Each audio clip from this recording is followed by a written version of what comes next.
India's putting on a grand show to woo Africa.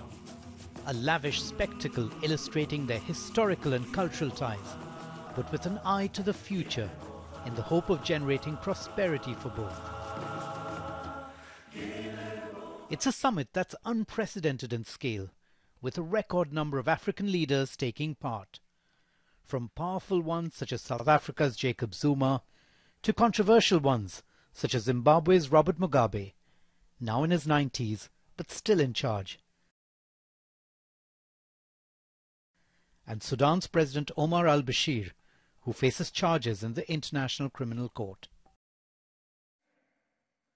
Welcoming them, Indian Prime Minister Narendra Modi said India and Africa could cooperate on economic development and climate change.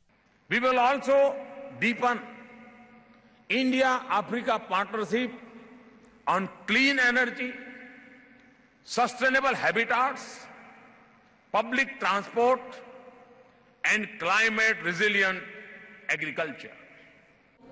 Beyond the rhetoric, there's the negotiations. India is looking for new business opportunities, and a number of African countries have asked for more investment and even help in combating terrorism. It's a two-way thing. One, Africa is changing. Their demographics is changing. It's urbanizing. Almost 40% of the population is urbanized. It's got tremendous amount of arable land available yet for exploitation.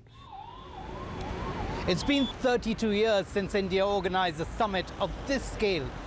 And while everyone is pleased at the turnout, there is a sense here that India has been late in reaching out to Africa.